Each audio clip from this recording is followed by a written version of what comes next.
Welcome back to Hot Takes, the motorcycle show for busy people who love motorcycles. Today, we're going to talk about the BMW R20 Concept bike. And what does that mean for the next R20 or R18 motorcycle? It's a 2000cc 2-liter motor. It's even bigger than the last one. Do they need a bigger motor? Of course not. However, it's very strange that they're considering changing the motor so soon after it came out in 2020. And that is likely has to do with emissions. Additional warming hidden by toxic air pollution or the aspects of equity and climate justice.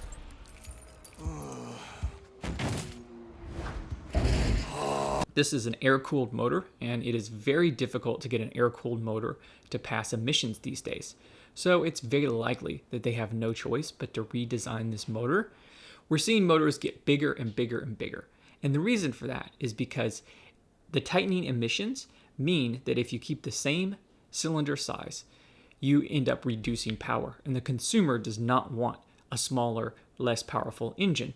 So they make the motor bigger to accommodate for the tighter restrictions and the less efficiency that they get from the motor itself. Bigger, better than ever before. The next big thing is the switch to 17-inch wheels. The current R18 has 16-inch wheels front and rear. That is a little bit of an odd size. So in the cruiser world, a 16-inch rear is quite common. But a 16-inch front is only on a few models. Namely, I found some from Indian. So likely they want to go to 17s, which gives them a much broader tire size selection and also some sporty rubber. Why would they want sporty rubber?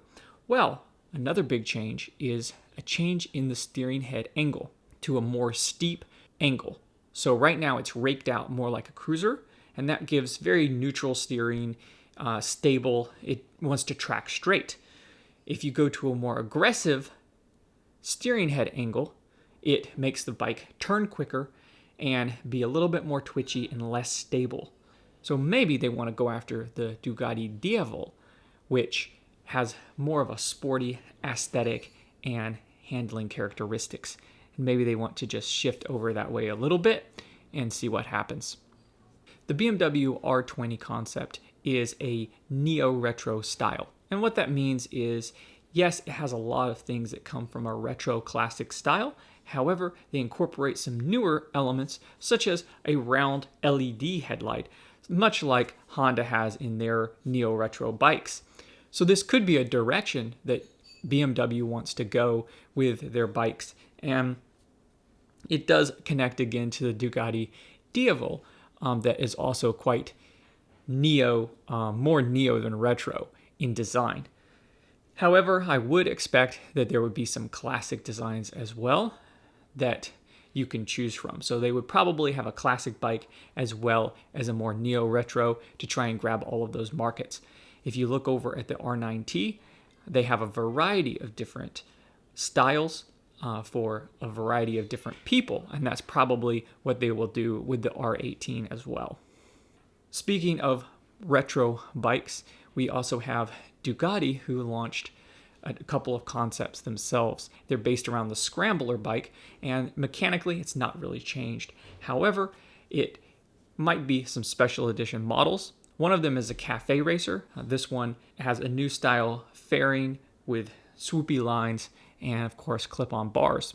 And so I would expect them to bring back another cafe racer probably in this style very soon. Now the other bike, it's called the RR24L. Doesn't exactly roll off the tongue, and it features 18-inch front wheel, 17-inch back, high Termini exhaust, and a lot of styling elements for a off-road scrambler round-the-world style of bike. Now, a lot of people do use these scrambler motorcycles for round-the-world traveling and for off-roading. And the main reason why you would do that is because if you're a shorter rider, then the taller, heavier adventure bikes might be a little bit hard for you to handle. And although you're sacrificing suspension travel, you're sacrificing ground clearance, it might be easier for you to handle these bikes off-road than the bigger, more traditional adventure bikes that people ride. The tank of the motorcycle has a rack on it that has mounting points for a tank bag to carry your essential items. And at the rear, you have the pillion seat removable so you can have a luggage rack put on there for those around the world traveling or even just overnight camping. But the one thing that's a little strange for me is the handlebars are clip-ons. They're quite low. And I do not think that will make it to the final bike because clip-on bars don't really work so well when you're off-road. They give you a forward-leaning, aggressive style, and that is not good for standing. That's not good for maneuvering a bike off-road. So I would not expect those to stay. So if you've enjoyed Hot Takes, the motorcycle show for busy people who love motorcycles, like and subscribe, and join us again next time for the latest news and developments.